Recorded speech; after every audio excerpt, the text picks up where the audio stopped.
AP విద్యాశాఖలో టెండర్ల గోల్మాల్ ఒకటి వెలుగులోకి వచ్చింది. విద్యాశాఖలోని కస్తూర్బా గాంధీ బాలిక విద్యాలయాలకు సరుకుల సరఫరా కోసం నిర్వహించిన సెంట్రలైజ్ టెండర్లపై తీవ్ర ఆరోపణలు వస్తున్నాయి. వస్తువుల ధరలు మార్కెట్ ధరల కంటే భారీగా పెంచి వెన్నుపోటు పార్టీ నేతల అస్మదీయులకు ఈ టెండర్లు ఖరారు చేశారు. 5 జోన్లుగా విభజించి నిర్వహించిన సెంట్రలైజ్ టెండర్స్లో 178 కోట్ల విలువైన సరుకుల సరఫరాను 4 కాంట్రాక్టర్స్కే అప్పగించారు.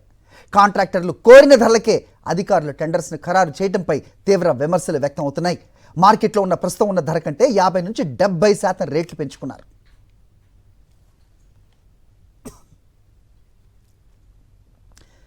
ఎంత క్లియర్ కట్గా ఇది అర్థమవుతుందంటే, ప్రస్తుతం బహిరంగ మార్కెట్లో 380 రూపాయలుగా ఉన్న హార్లిక్స్ ధరను 533.82గా, 300 రూపాయలుగా ఉన్న కారంపొడి ధరను 492 రూపాయలుగా నిర్ణయించారు. ఇక కోడిగుడ్ల సరఫరా విషయంలో భారీగా రేట్లు పెంచేశారు. మధ్యాహ్న భోజన పథకంలో ఒక గుడ్డుకు ₹6.20 చెల్లిస్తుంటే కేజీవీబీలకు మాత్రం 7.5 అంటే ₹7.50 చొప్పున రేటు నిర్ణయించడంపై ప్రజలు విస్తుపోతున్నారు, ప్రశ్నిస్తున్నారు. మరోవైపు విజిలెన్స్ కేసులు ఎదుర్కొంటున్న కేంద్రీయ బండార్కు టెండర్ అప్పగించడంపై తీవ్ర అభ్యంతరాలు వ్యక్తం అవుతున్నాయి. ఈ నెల 16వ తేదీ నుంచి కొత్త కాంట్రాక్టర్ల ద్వారా సరుకుల సరఫరా ప్రారంభించేందుకు ఆర్డర్స్ జారీ చేశారు. చిల్లర సరుకుల కొనుగోళ్లలో కూడా చిన్నబాబు టీం దోపిడీకి తెరతీసిందని మేధావులు, ప్రజా సంఘాల నేతలు మండిపడుతున్నారు. ఈ అంశంపై మా ఇన్పుట్ ఎడిటర్ సతీష్ మరింత విశ్లేషిస్తారు. సతీష్, మామూలుగా ఏదన్నా కాంట్రాక్ట్కి పిలిస్తే, టెండర్లకు కాల్ఫర్ చేస్తే బయట దొరికే ధరల కంటే నిజంగా L1 అంటే తక్కువ ధరకి ఇవ్వాల్సిన అవసరం ఉంటుంది.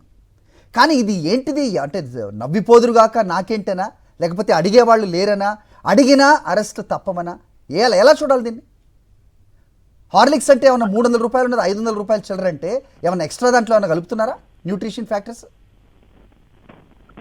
అది ఆశ్చర్యపోతున్నారు. ఇప్పుడు ఈ ధరలను చూసి సర్వత్ర విమర్శలు కూడా వెల్లువెత్తుంది. వాస్తవానికి ఇప్పటి వరకు ఉన్నటువంటి ఆ డిస్ట్రిబ్యూషన్ సిస్టమ్ ని, అంటే డీసెంట్రలైజ్డ్ జిల్లా స్థాయిలో ఉన్నటువంటి డీసెంట్రలైజ్ సిస్టమ్ ని కేవలం నచ్చిన కాంట్రాక్టర్లకు అప్పగించడానికి, నచ్చిన ధరకు అప్పగించడం కోసమని సెంట్రలైజ్డ్ విధానాన్ని తీసుకొచ్చారు. సో అనేక సంవత్సరాలు ఉన్నటువంటి డీసెంట్రలైజ్ విధానాన్ని ఎత్తేసి ఇప్పుడు సెంట్రలైజ్డ్ విధానాన్ని తీసుకొచ్చిన తర్వాత ఎందుకు ఈ విధానాన్ని తీసుకొచ్చారు? ఇప్పుడు ఏదైతే టెండర్ ఖరారు ఆర్డర్ లోనే స్పష్టంగా తేటతెల్లం అయిపోయింది.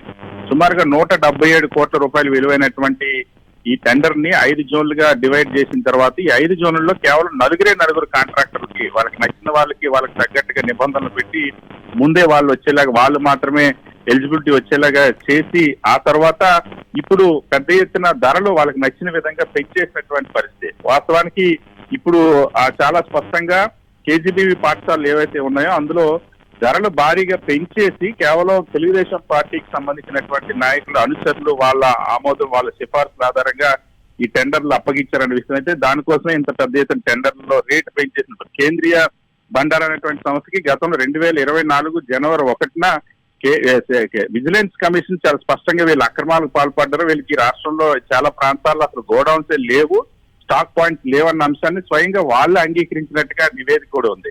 సో విజిలెన్స్ నివేదికలో ఉన్నటువంటి ఫిర్యాదులు ఉన్నటువంటి సంస్థకి అప్పగించారు. ధరలు చూస్తే మనం సాధారణంగా ప్రస్తుతం మిడ్ డే మీల్ ఏదైతే ప్రభుత్వ పాఠశాలలో ఉన్నటువంటి మిడ్ డే మీల్ అమలవుతుందో ఆ మిడ్ డే మీల్ లో కోడిగుడ్డు ధర ₹6.20 చెల్లిస్తున్నటువంటి పరిస్థితి. కానీ దాన్ని ఇక్కడ కేజీబీకి వచ్చేసరికి ₹7.50 కింద పెంచేశారు. అదే విధంగా పాల ధరలు 57 రూపాయల నుండి 76 పెంచారు. ఒకసారి Satish, let me interrupt you Satish. ఒక్కసారి నేను ఒకసారి కోట్ చేస్తాను, దాని మీద మీరు ఇంకా విశ్లేషణ ఇవ్వండి. సాక్షి స్క్రీన్ పై ప్రస్తుతం ఒకసారి చూద్దాం మార్కెట్లో ఉన్న రేట్లు. ఒక్కసారి సూపర్ మార్కెట్స్ అలాగే కిరాణా షాప్స్లో గోధుమ పిండి ధర 42 రూపాయలు ఉంటాయి. అయితే ఇప్పుడు కేజీవీపీకి ₹68.88. ఈ డిఫరెన్స్ ఎవరి జోబుల్లోకి వెళ్తుంది అనేది ప్రశ్న. 380 రూపాయలుగా ఉన్న హార్లిక్స్ ధర ₹533.82, దాదాపు 200. 300గా ఉన్న కారంపొడి ధర ₹492 నిర్ణయించడంపై చాలా విమర్శలు వస్తున్న పరిస్థితి. అలాగే 171గా ఉన్న సన్ఫ్లవర్ ఆయిల్కు 200, 57 గ్రాముల ఉన్న ₹57 ఉన్న పాల ధరకు ₹76.26 చొప్పున ధరలు నిర్ణయిస్తున్నారు.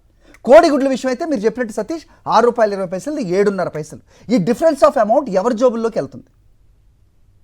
సతీష్. ఇందులో చాలా స్పష్టంగా ఈ టెండర్ ని ఆ చిన్నబాబు టీం ఏదైతే తెలుగుదేశం పార్టీలు చాలా అన్ని వ్యవహారాల్లో కూడా అవినీతి వ్యవహారాలు చక్కబెడుతున్నటువంటి టీమే ఇందులో కూడా చొచ్చుకుంది. ఆఖరికి పిల్లలకు పెట్టే భోజనాలను కూడా వీళ్ళు వదలట్లేదు, అవినీతి పాల్పడుతున్నటువంటి విమర్శలు వెల్లువెత్తుతూ ఉన్నాయి. ఎందుకంటే ఇందులో చాలా స్పష్టంగా వాస్తవానికి ఆగస్టు ఏదైతే జూలై నెల వరకు కూడా జూలై 31 వరకు సరఫరా చేసినటువంటి సరుకుల ధరలకి ఇప్పుడు ఆగస్టు 16వ తేదీ నుండి సరఫరా చేసేటువంటి సరుకుల మధ్య ధరలు పెరిగిపోవడం అన్నది 15 రోజుల్లోనే ఎంత దారుణంగా ధరలు పెంచేశారో ఇప్పుడు మీరు చదివినటువంటి పట్టిక ద్వారా మనం చూపిస్తున్న పట్టిక ద్వారా అర్థమవుతుంది. జూలై 31 వరకు ఒక ధర ఉంది, ఆగస్టు 16 నుండి ఈ ధర పెంచేసినటువంటి పరిస్థితి. కేవలం ఈ టెండర్లు అప్పగించడం కోసమే, వీళ్ళకి అప్పగించడం కోసం, వాళ్ళ ద్వారా లబ్ధి పొందడం కోసం, ఇందులో కమిషన్ల కోసమే పెద్ద ఎత్తున ధరలు పెంచేశారు. వాస్తవానికి ఇదే కేజీబీవీ పాఠశాలలకు సుమారుగా 145 నుండి 150 కోట్ల వరకు కూడా ప్రతి సంవత్సరం అవుతుంది. కానీ ఇప్పుడు దాన్ని 178 నుండి సుమారుగా 180 కోట్ల వరకు అధికారికంగానే పెంచేసినటువంటి పరిస్థితి. సో దీన్ని బట్టి చాలా స్పష్టంగా అర్థమవుతుంది. ఇందులో ఒకవైపు పిల్లలకు పెట్టేటువంటి భోజనాలు, వాళ్ళకి ఆ భోజనాలు తయారు చేయడం కావాల్సిన సరుకుల్లో కూడా అవినీతికి పాల్పడుతున్న దీనిపైన విమర్శలు వస్తుంది. ఇప్పటికే కోర్టు ఫిర్యాదులు కూడా కోర్టులో కూడా కేసులు నమోదైనటువంటి పరిస్థితి ఉంది.